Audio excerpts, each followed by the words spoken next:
This podcast is brought to you by Most Valuable Podcasts, leading the league in podcasting entertainment.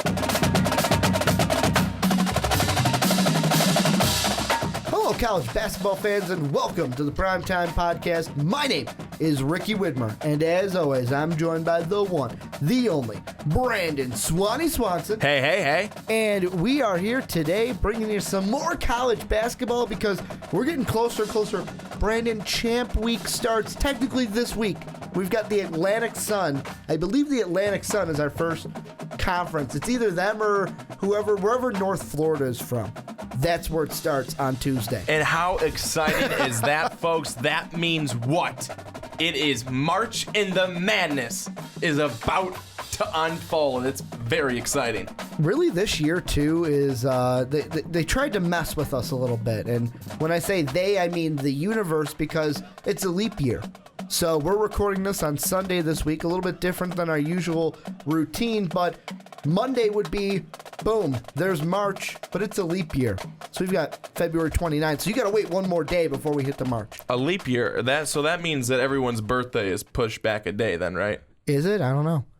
I have no idea. I never got the if your birthday fell on the 29th. Do you age differently? You're 4, but you should really be like 16? I was actually kidding because that doesn't happen, but I just wanted to, throw the joke out there, but you took it literally. Yeah, I did. You did. But we're going to be talking about some jam-packed stuff. We're going to be talking Texas Longhorns. Folks, when isn't our show jam-packed? We've got Grayson Allen and the Blue Devils. Ricky's going to compare him to Christian Laettner later, and then we're going to be talking some bracketology.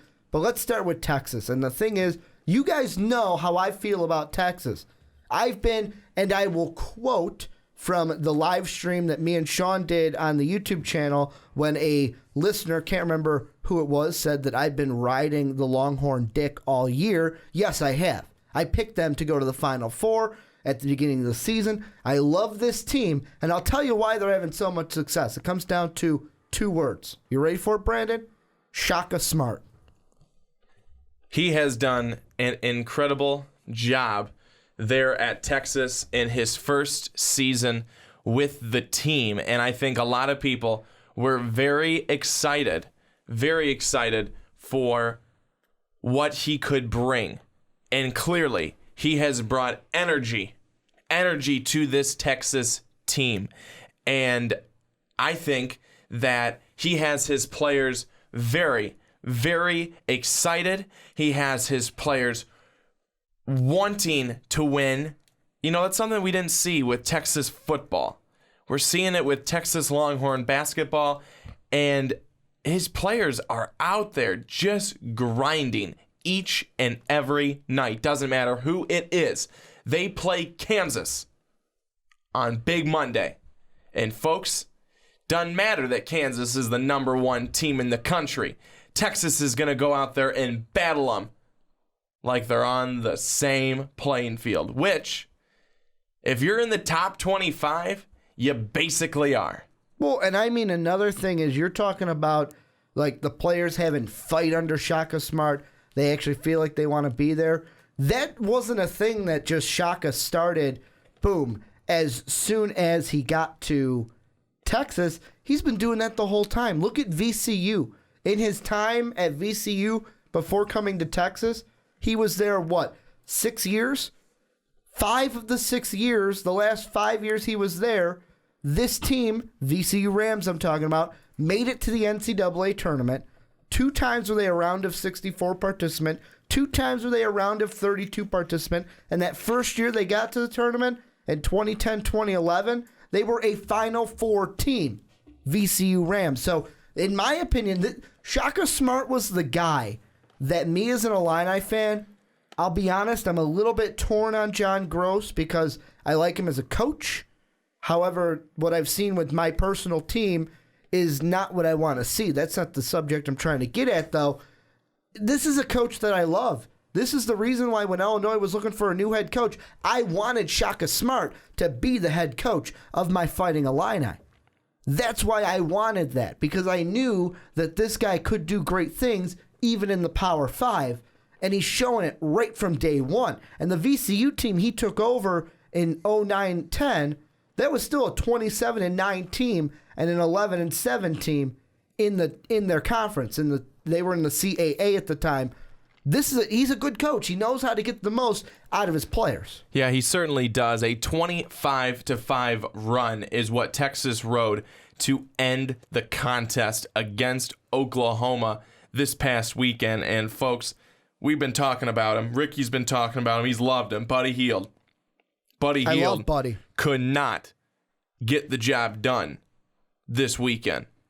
It's not just Buddy Hield to be the one to get it done, folks, but he couldn't do it. Buddy Hield has been able to really pull his team together. And I think Buddy Hield was a big reason why Oklahoma ended up winning against West Virginia 2 weekends ago on the road at West Virginia. If it wasn't for Buddy Hield, they probably would not have won. However, he can't always be the guy. We've talked about that on this podcast multiple times throughout the season. Can't be Buddy Hield. And Oklahoma is really going to get screwed over if they rely solely on their three-point shooting, because if that's all they got, they're not deep. If that's all they got and they go cold, it's not going to be a fun run in the tournament because there won't be a run. But when you look at Texas, they have just got the energy right now. They've got the energy. They've got the players. Prince eBay, one of them, watching a little bit of the game yesterday. You know, it's just he's a force down low. They've got such good shooters. This Texas team coming into the season looked at as, it's Texas. Won't do much. Maybe have a couple of big wins, but they're going nowhere. Do I think that Texas will get to the Final Four? I certainly do not this year. Yes, they will. I disagree with Ricky on that one. I think that there's just too many other teams that will go deeper and that will play them better. But you have to, the game that you can look back and say, if you want to counter what I just said, you can go back and take a look at the game that Texas played against North Carolina. Go all the way back to that game. Because why? Texas played them at home early on in the season. Number 3, North Carolina. Texas was unranked. They get the W 84-82. That was the turning point for the Texas Longhorns, and they proved that they can beat some of the best teams. Well, that wasn't the only game. I mean, that was what I was going to bring up, Brandon. You're kind of reading my mind. I'm going to play off of what you just said. That was the beginning of a great thing for Texas. The reason why I'm starting to back up my Final Four prediction even more now is because, to me, Texas, if they're going to not make the Final Four, they're either going to have to lose in the first round or in the second round. If they get to the Sweet 16 and beyond, they're in the Final Four. And the reason I say that, you mentioned one of them, North Carolina. I'll mention another one, January 20th, when they went on the road to number 6 West Virginia and pulled out the 57-49 win. Number 3, they go ahead and beat West Virginia again, number 10 this time, 85-78. And then number 4 happening just a day ago when they beat number 3 Oklahoma 76-63. All 4 of those opponents were top 10 teams. Texas right now has the most wins against AP top 10 teams this season. You know who's sitting there tied for number 2 with 3? The team they're going to play tomorrow night as we record this podcast. They're probably going to play them tonight as you guys are listening to it, Kansas. So to me, I look at that 4 against the top 10. Yeah, 2 of them were against the same team in West Virginia. But I see that and I go, okay, this is a team that when you get late into March, they've proven it doesn't matter if you're in the top 10. We're going to beat you. And if they can get to the Sweet 16, I feel confident that they can get to the Final Four. Now, do I think they're good enough to get to a championship? Maybe, but I'm not ready to go that crazy yet. Texas, they are 10-6 in their conference. They're 3 games back at 19-10. But you have to take a look at it. West Virginia, a sweep of West Virginia. Oklahoma, they've split. Baylor, they've split. Iowa State, they've split. So they have had some very tough opponents within their conference. I mean, you take a look at it. Kansas, number 1. West Virginia, they're right around 14. Oklahoma was number 3. Baylor was 19. Iowa State, 17. They've got really good teams in that Big 12 conference. And Texas has played them pretty well. The big test, it's against Kansas. That game coming right up. Right up. And that is going to be huge. If, however they do against Kansas, for me, whether it is a win or a loss, a win solidifies Texas as a team to watch out for. But a loss, a close loss, still has Texas on the map and people going, Texas is not going away. Well, and I mean, no matter what happens at the Kansas game, this is a team that is going to be in the NCAA tournament. They are going to be in there. Right now, they're a 6 seed in both of Joe Lunardi's bracket and the CBSSports.com bracket. They're a 6 seed in the bracket. If they beat Kansas, which arguably is going to stay the number 1 team in the country, they could possibly move up to, in my mind, they could possibly move up 2 seeds. They can move from a 6 to a 4. If they lose closely, maybe stay at a 6 seed. If they kind of lose a little bit badly, maybe fall down to a 7. I don't think that a loss against Kansas isn't going to hurt Texas nearly as much, because Texas is a team where, or not Texas, Kansas, pardon me, is the team where everyone's expecting Kansas to win. But really, this year in college basketball, can you really expect anybody to win any game this season? It's like I said on Twitter to one of our followers for MVP, it doesn't matter who you beat. It doesn't matter who you beat anymore. Like, who you beat only matters with, okay, you got into the tournament. When it goes to, oh, well, this team isn't going to make it to the Final Four because they lost to this team, they lost to that team. When we get into March, once you're in the tournament, all that shit doesn't matter. All that matters is the next game ahead of you. And with Texas, this game, the reason they got to win it is it's going to help their seeding, but a loss against Kansas isn't going to hurt it in my mind. Here's what I think, though. I think that if you lose against Kansas and you keep it close, that's the only thing I think that really helps you. You know, you need to keep it close against Kansas. If Kansas blows you out, if they are blown out by the Jayhawks, then no, that is not good for Texas. And Ricky, I think you're saying that either way, a win or a loss doesn't necessarily. A win obviously is huge, but the loss doesn't matter. Yeah, they've got to, but they've got to compete. They do. They've got to compete. If it is a bad loss, it's not good for them. Texas will still stick around in the top 25, but they do not want to lose badly because they want to be able to show that they are competitive against the top team. But they're going to be competitive against the top team. And the reason why I say that is they've already shown that with their 4 wins against the top 25. Before we put a bow, though, on this discussion for Texas, let's do a little bit of a role play. Joe Lunardi, of course, the bracket that he's probably telling you if you're watching on TV, he's updating it live. But online, he updates it every Monday. So we're looking at his from the 25th.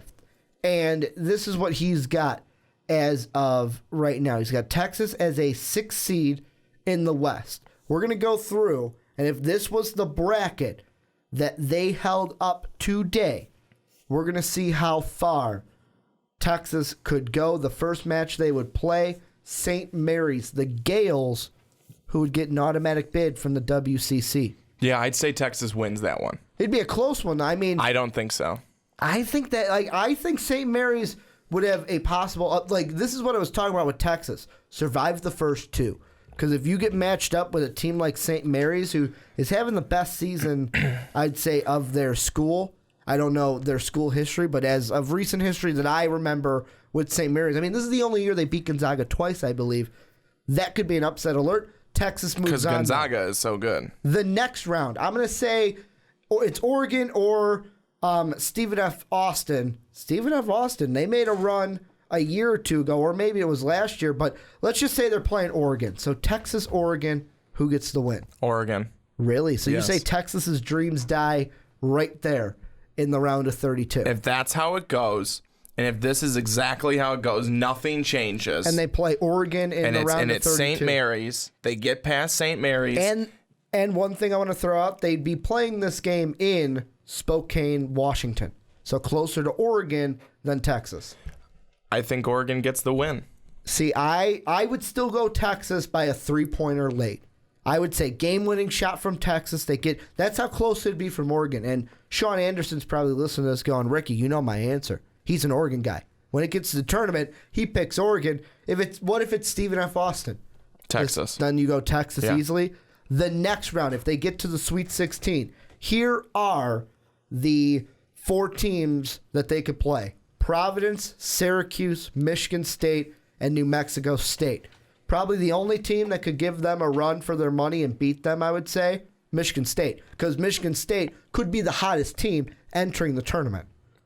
Yeah, I won't say most, but I'd say a lot of people think that right now. They were talking on CBS today, and it was Seth Davis that said he believes Michigan State is the best team in the country right now. And I mean, Michigan State, they're a team that on ESPN they were talking about could make a run for the 1 seed. So if they do that, they're not in this situation. But because of this bracket, we're saying it, if it ends up like this, Providence, I think Texas can get past. Syracuse, they can get past. New Mexico State, come on, they're not going to get past Michigan State. But if they did, Syracuse would be the second team that I would be like, Syracuse knows how to make a run, and they but can I'm saying do it. Texas could get past them. I'm not saying it'd be easy, but they can get past them. That Michigan State team may be the only one where I'm going to say they go on to help my cause. If you want to talk about coulds and could happens, gosh, Texas could beat Michigan State. Okay. They will not. Okay, I'll give you this answer. If they played Michigan State, that's where the run would die for me. Okay, thank you. However, we're going to move on. Let's say Texas does move on. Here's the next group of teams. However, Ricky's going to keep sucking. Yeah, well, we want to see, let's say they do get to the Elite Eight. In this bracket, North Carolina, St. Joseph, the Trojans from USC, Johnny's Texas A&M Aggies. We would have Tulsa and Butler because of play-in winner, Iowa State, and Akron. I skipped the 16th seed because they're not going to beat North Carolina.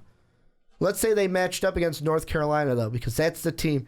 Them, Texas A&M, and Iowa State would be the 3 out of that group that I would say would get to the Elite Eight. Okay, so I think that the game against North Carolina would be the best one. It'd be a rematch. Because of the fact that it would be a rematch, and it was a win at the buzzer for Texas at home against North Carolina. That would be the biggest game.